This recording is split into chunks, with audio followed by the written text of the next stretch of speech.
So in our last video, I got to feel Kakashi's pain. In this video, I get to be just like Orochimaru, except I don't want no 13-year-old little boys. I like my BBWs 25 and older. What's going on? I can't do the arm thing. Hold on, let me try. Okay, this is as high as we're gonna get it. What's going on with you guys? TheCaliEffect, king of games here. I can actually do this, so we're gonna do a lot of that today. And today, we're gonna be going over the side deck tier list. So for the people that didn't catch my last video, or for the people that want to know what the update is, apparently I have rheumatoid arthritis, which is basically my immune system is just gonna attack my bones. So sometimes I have arthritis in my hands, sometimes I have it in my legs, sometimes I have it in my back, my jaw, yay, arthritis. But there's nothing physically wrong with me, I'm just in severe pain. I was told to take medication, but I like the Dare Tiger. I don't do drugs. I'm actually going to be looking for some holistic ways to try to remedy this approach. One thing I have noticed is that working out and walking and everything has been helpful to me, but hopefully there's some foods and stuff that I can look into to help reduce the inflammation. But now that we got all of that out of the way, that's not what you guys are here for. You guys are here for that side deck tier list. I went ahead and added some new cards onto the side deck tier list. Jumping on in, we have 5 different categories, just like any other tier list that I've made. We got the better be caught with it, which means I'd rather be judged by 12 than to be carried by 6. If you know, you know. Then we have the cards that are the sauce. Now these cards are really underrated Yu-Gi-Oh cards, not necessarily above the really good Yu-Gi-Oh cards, just some cards I want to point out that aren't being played as much. We also have the cards that are not effective. I don't think that these cards are bad per se, but they're not as effective as the cards used above. And then of course everyone's favorite category, oh no, what are you doing, baby? If you're playing these cards, you might as well just give your opponent the free W. So before we jump into this tier list, I just wanted to say if you guys have any suggestions for other tier lists that we can do, possibly just a meta tier list instead of telling you about the top decks of this format like we do every month. I think they're starting to catch on. There should be like, hold on, a hand right here, so the other people can't hear it, only you guys can hear it. I'm always looking for new things to put on the channel, especially if you guys like it. But let's jump on into this tier list and start talking about the cards. Ally of Just a Psycho Reader is definitely an oh no, what are you doing, baby? With Drytron's falling out of favor inside of the meta, Ally of Just a Psycho Reader is just a card you should not be playing in your sideboard. Of course, if your meta for some reason is filled with Drytron, then you probably would consider playing this inside, but until then, don't play it. Alpha Master of Beasts is definitely our sauce Yu-Gi-Oh card. I don't think a lot of people respect Alpha Master of Beasts just because, I mean, he's a Master of Beasts. If you are playing a BBW deck, Alpha actually allows you to bounce multiple cards on your opponent's side of the field. And if you're having problems with dealing with cards like Divine Arsenal AA Zeus that can only use its effect once, or Red Eye's Dark Dragoon, Alpha Master of the Beast can take care of it. I love that this card is like a jack of all trades type card. It can just handle so many situations, and with Kaiju's being played more and more, being able to Kaiju your opponent and then put it back into your hand to Kaiju him again is pretty strong. Anti-Spell Fragrance, I feel, is a really good Yu-Gi-Oh card. Very good for decks that want to be able to activate those spells and pop off with those important cards during the first turn, but obviously can't. It can severely slow decks down like Rocket, Dragon Link, and Dino, so it's a pretty good card. And then Artifact Lancia is going to be our very first better be caught with the Yu-Gi-Oh card. Now I did go over Artifact Lancia in our hand trap tier list. If you want to see where hand traps stack up in this particular format, go ahead and check out that video. But Artifact Lancia is amazing in almost every single Yu-Gi-Oh matchup right now. Being able to prevent players from banishing cards is, I mean, kind of good in a format where banishing cards is a thing. Moving on to Artifact Cythe. This was a card that was mentioned in our last video, our secret text video. I think Artifact Cythe is actually a saucy Yu-Gi-Oh card. Now keep in mind, Artifact Cythe isn't good against every single deck like Eldritch or Dino, but this card is amazing for decks like Tri-Brigade or even Rocket Dragon Link, as long as you can follow up with a huge board or OTK right after. I feel that Cosmic Cyclone should be in everyone's side deck. Now there is something that was pointed out in my staples tier list is that if you are playing a banish heavy deck that is susceptible to Artifact Lancia, then you probably want to play Mystical Space Typhoon. That was actually big brain. Where you get that brain from, dog? Playing a banish deck, activating the Cosmic Cyclone, and then Lancia is, oof, big oofs. Not only do they get to stop your entire turn, they also get to prevent you from preventing them from doing things. Dark Ruler War is a really good Yu-Gi-Oh card. I feel like this card is amazing in the main board or in the sideboard of decks that can really break a board like Dino, but you also need to be able to establish your own board like Dino. If you guys think that this is Dino propaganda, then I know what you're talking about. This is easily not Dino propaganda. Dino too strong! I can't do the flex thing because, yeah, it's still funny though. DD Crow is going to be our very first not effective Yu-Gi-Oh card. Now, don't get me wrong, DD Crow is a very good Yu-Gi-Oh card, but there actually is a difference between high impact hand traps and cards like DD Crow. Now, I know I've been telling you guys I'm going to make that video about the problem with hand traps into this Yu-Gi-Oh format. Go ahead and destroy that like button and let me know down below in the comment section that's something you want to see. But the reason why DD Crow is not effective in the sideboard is because your sideboard should be reserved for cards that actually completely stop your opponent's turn.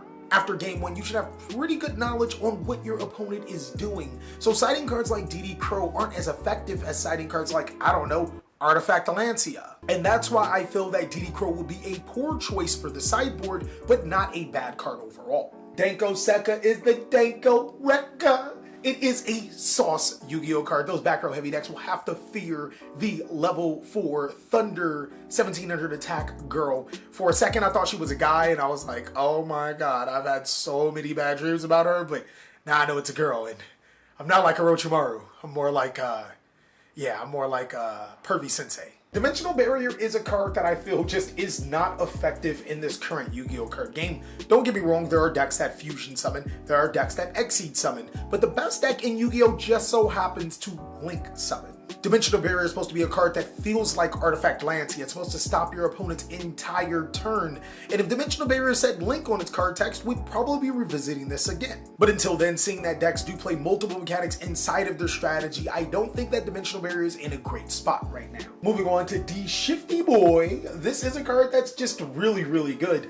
I want to put it in the sauce, but I think everyone has recognized how powerful this card is by now. Rule of the thumb is, if you can play Shifty Boy, you probably should. And if you can't play Shifty Boy, then you're probably going to lose to it. Really not much else to say about Shifty Boy. Moving on to Dino Wrestler, Pankratops, Pankra Boy.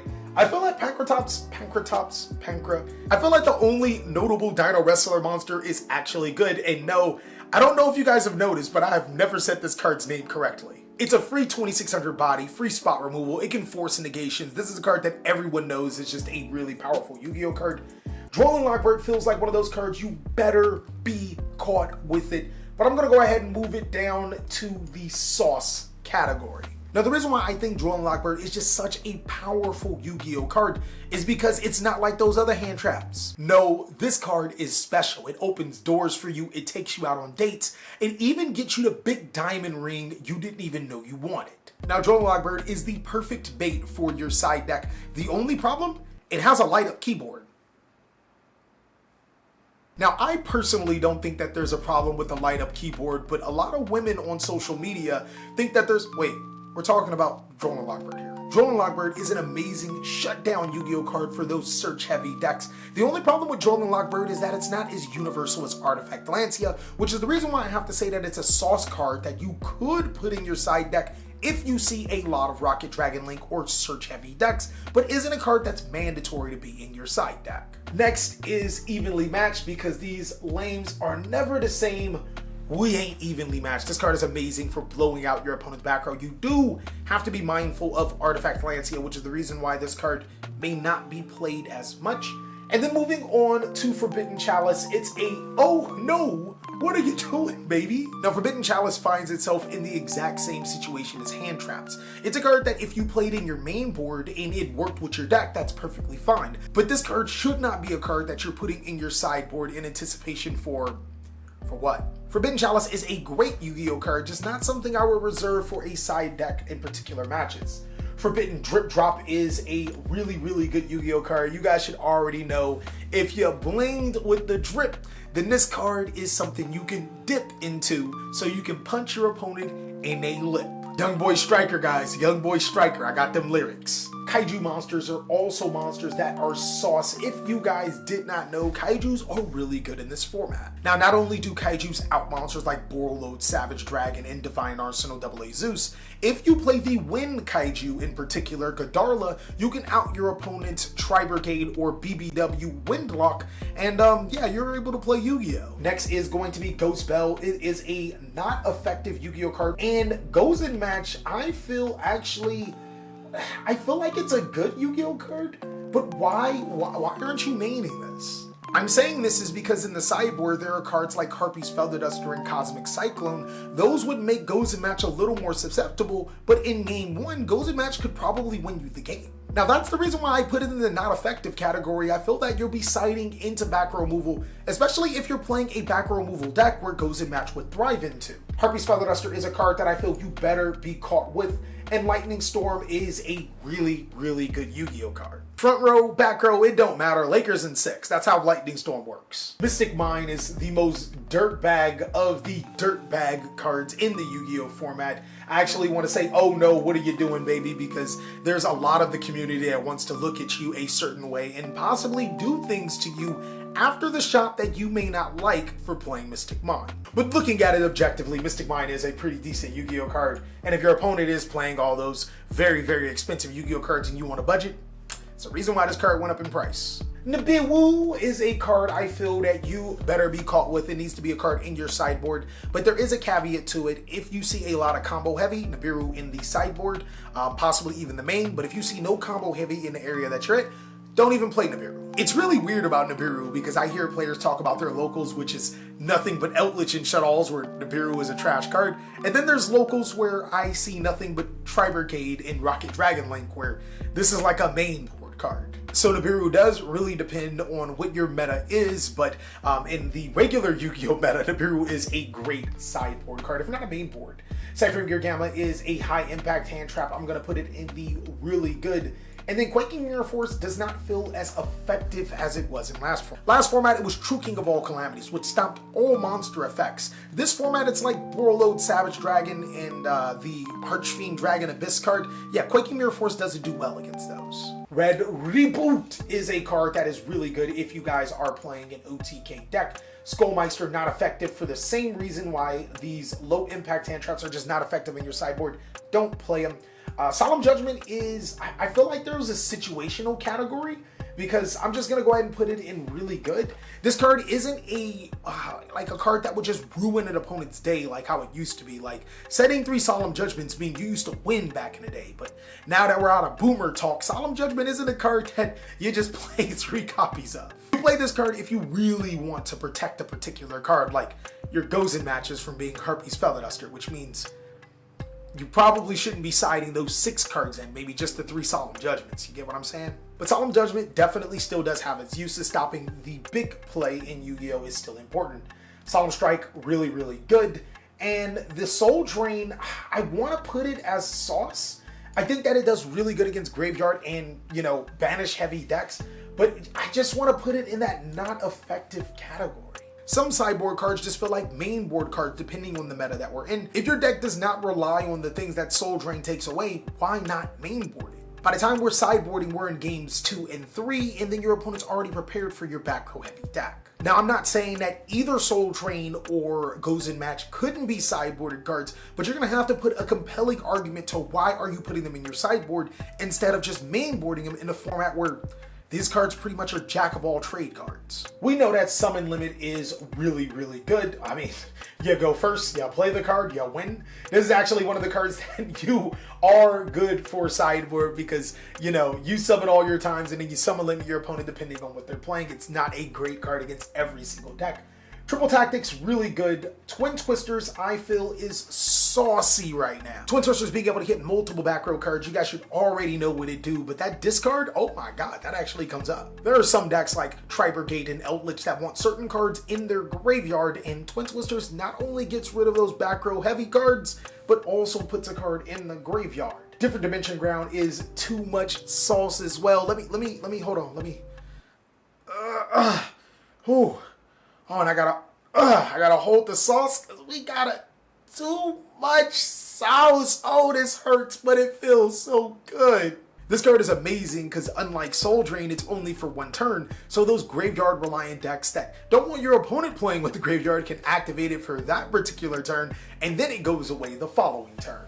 Super Polymerization, I feel, is a very, very, very, very saucy Yu-Gi-Oh card. Boy, I didn't know how good this card was until I seen it played. If you have the extra deck space, or if your deck just loves Super Polymerization, then yeah, this card could be amazing for you. Eradicator Epidemic Virus, I feel, just is not effective. One of the decks that you would probably want to erad is Outlich, and that's not a good idea. Other back row heavy decks you can kind of use, like Harpy's Fatherduster, Cosmic Cyclone, Twin Twisters, just better options right now. Skill Drain, I feel, is a sauce Yu-Gi-Oh card. If you got it, ladies and gentlemen. If your deck can play around Skill Drain, oh man, this card could be main deck worthy and you can get away with it. Or, again, unlike the Soul Draining Gozen match, this is good when you activate all your effects, set the Skill Drain your opponent, and now you're golden, unlike the girls. Like seriously, I seen a clip on social media about how rude the golden girls were. They were not golden. Fantastical Dragon Phantasme is a really, really good Yu-Gi-Oh card. There are so many cards that you could be playing in your sideboard this format, and that's what I think is so much balance. It's great against Rocket Dragon Link, and just about every single Yu-Gi-Oh deck does Link summon, so it could get some value there. Next is Imperial Order. This card is sauce if you are playing combo decks, or if you're playing a back row heavy deck. Harpy's Fatherduster, Cosmic Cyclone, Dark Ruler No More, Forbidden Droplet. Yeah, Imperial Order could stop all of those cards. This card is like the perfect sideboard card for sideboard cards, and then sideboard cards for main board cards, and then sideboard cards for those board breaking cards. Like, what are we doing? In the 700 life point cost, oh my god, come on guys, we know that's negligible. Just don't get caught slipping where you should be pimping and need a spell card to use when Imperial Order face up. The last card I want to put is, oh no, this card is actually sauce. You guys thought I was going to talk about Sphere Boy? Great beast of the sky, please hear my cry. Transform thyself from orb of light. I sound like a dweeb, don't I? Sphere Boy is amazing in combo formats where players set up monster, and monster. They set up the pins, you bowl them down with Sphere Boy, tribute all those monsters, and give them a hefty sphere mode. It works especially well if you are playing a deck that does not need its normal summon, or if you pack that Winged Dragon of Ra too, boy, when you get that Sphere Boy back, turn it to a 4K god, literally. Well, that is all that we have for the top side deck cards for this format. It was really awesome to be able to go through the list, and personally, I feel that we're in a really, really healthy format, especially seeing that there are so many great sideboard cards depending on your particular meta. Again, if you guys want to see a particular tier list, then go ahead and destroy that subscribe button. But also post down below in the comment section what type of tier list you want to see. Yes, guys, I am doing fine. It hurts, but I mean, we're going to get over it. We are too strong, and I appreciate you guys, all of the love that you've sent me, everything that you guys have said to me. And again, we'll get through this together. I'll even give you guys updates on how to fix this just in case it's in your family or you get it yourself.